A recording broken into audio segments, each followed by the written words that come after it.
Grenoblois, qui a inventé une école faite pour faire aimer l'opéra justement à ceux qui sont le plus hermétiques. Vous allez voir, c'est absolument incroyable et depuis la moitié des Grenoblois a déjà vu un opéra. On va en reparler avec des jeunes dans quelques instants. Vous allez voir comment ils ont été convaincus. Regardez. De Mozart à Beethoven, Gershwin ou Wagner, dans ces quelques mètres carrés de bureau, Patrick Souillot compile précieusement le travail des plus grands compositeurs. Plus de 4000 œuvres classiques que ce passionné connaît sur le bout des doigts. Cet homme est un chef d'orchestre reconnu à travers le monde entier. Ça c'était au Forum économique à Jeddah, le premier concert classique en Arabie Saoudite.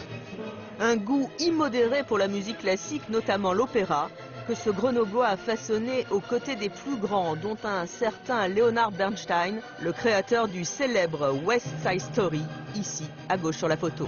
Celle-là me touche particulièrement. On a vraiment l'impression que j'ai une bénédiction du père au fils. C'est une transmission que j'aime bien. C'est cette transmission du savoir et du plaisir de la musique que Patrick a gardé en héritage. Jusque-là, on pourrait penser que le destin de ce chef d'orchestre était tracé depuis l'enfance. En fait, il n'en est rien. Quand j'étais gamin, en fait, j'aimais pas du tout l'opéra. Voir des grosses dames qui chantent sur une scène alors que je comprenais rien, sincèrement, ça m'attirait pas du tout. Mais ça, c'était avant que Patrick Souillot ne découvre la force de l'opéra et sa faculté à raconter des histoires en musique. Un parcours plutôt atypique donc qui lui a donné l'idée de monter un concept unique en France, démocratiser l'opéra auprès des jeunes. Nous voici maintenant non pas dans les coulisses d'une salle de spectacle mais bel et bien dans une salle de classe. Moyenne d'âge de ces jeunes en BTS, 18 ans et beaucoup d'a priori sur l'opéra. L'opéra, c'est pas pour les jeunes. Moi, c'est l'opinion que j'avais. Enfin, ça avait l'air ennuyeux. Afin de dépoussiérer cette image, Patrick Souillot a lancé un défi à ces jeunes. Imaginer et concevoir les costumes du prochain opéra Nabucco de Verdi. Un classique qui réunira sur scène 8 solistes, 130 choristes.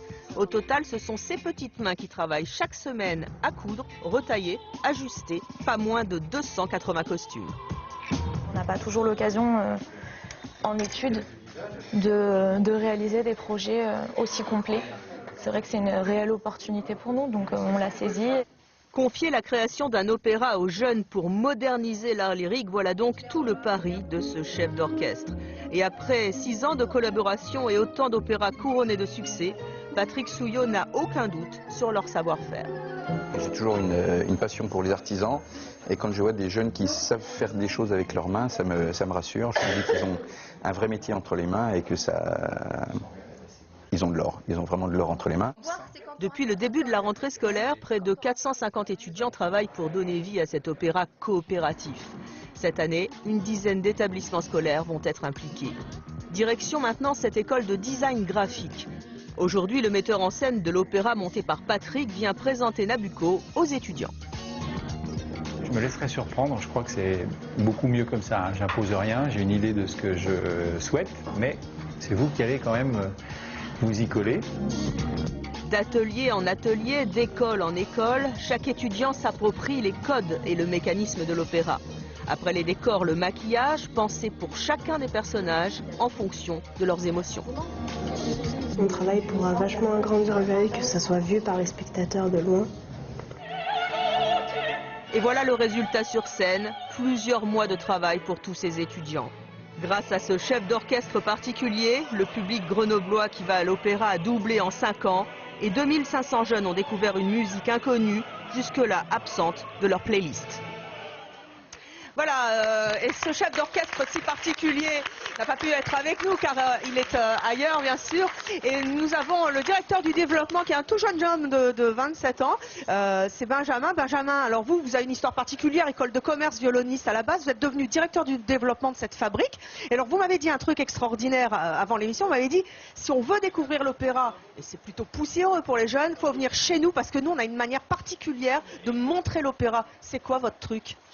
Ah ça c'est sûr, c'est avec nous qu'il faut découvrir l'opéra si vous l'avez jamais vu. Et pourquoi ?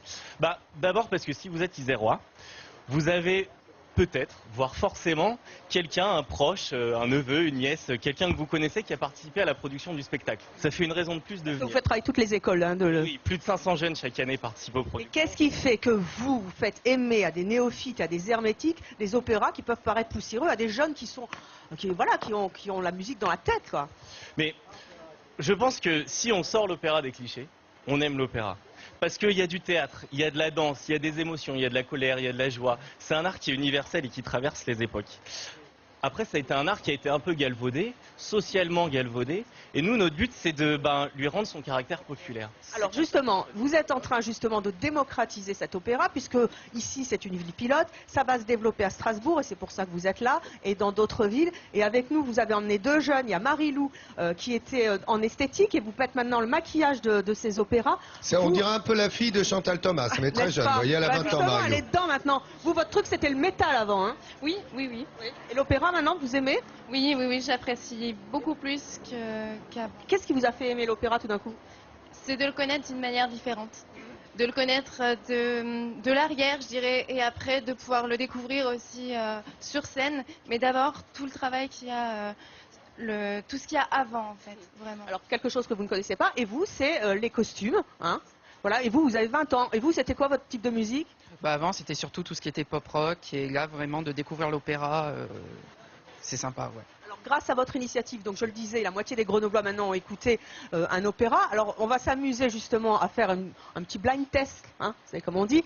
Donc, je vais vous faire passer des musiques. Vous jouez aussi, hein, en Ouais, plateau. d'accord, attends, ça voulait dire un truc. Moi, je trouve ça magnifique ce qu'il fait, le C'est monsieur. absolument génial. Parce on est d'accord, voilà. Il y a plein d'initiatives en ce moment qui font qu'on veut aller découvrir l'opéra et le faire découvrir. Les retransmissions de New York en France au cinéma avec des sons magnifiques et tout ce que vous faites. Moi, je trouve ça mais magique. Ouais, bravo. C'est énorme. Félicitations. Et tout d'un coup, c'est vrai que l'opéra se démocratise un peu comme le fait la Grande-Bretagne. Ce qu'était l'opéra de Mozart, c'était un opéra hyper populaire. Alors justement, si on passe ces 4 extraits de musique, j'espère que le car régie et Fred, notre réalisateur, sont prêts. On va passer un premier extrait, vous allez jouer avec nous, on va essayer de reconnaître, d'accord? Allez, c'est parti.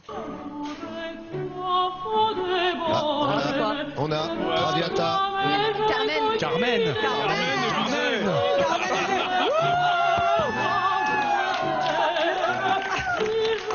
Laurent Boyer, diplômé en musicologie. Maîtrise de musicologie, tu sais quoi? Une maîtrise sur Péléas et Mélisande de Debussy. Vous voyez un petit peu le Deuxième problème. extrait. On écoute? Revu par Debussy. Alors? Nabucco. Nabucco. Bravo! Ah, Jean-Seb, quelle petite ouais. science! 1813, on fête le bicentenaire de Verdi avec celui de Wagner On l'année y prochaine. retourne? Vous me dites stop en régie si vous voulez. Allez, on y retourne. Troisième extrait. Ça doit être la Traviata. Ça, c'est la Traviata. De Verdi. Tu l'as bien Je connais reconnu. celle-là. Traviata. Oui, bravo, c'est bien. Et le quatrième, allez, on termine avec le boss. Le quatrième? La mère de la reine de la nuit. Ah, c'est vous qui répondez, c'est pas juste. Bah oui, la flûte enchantée, c'est l'air de la reine de la nuit, ça. Voilà, et ben écoutez, en tout cas, on salue cette expérience qui va se développer dans d'autres villes. On le dit vite fait. Strasbourg, Annecy et Marseille, prévu en 2014. Voilà, et ben voilà, allez voir l'opéra car c'est formidable. Merci les jeunes. Bravo l'initiative, bien joué Evelyne. Incroyable, vraiment bien ce qu'ils font.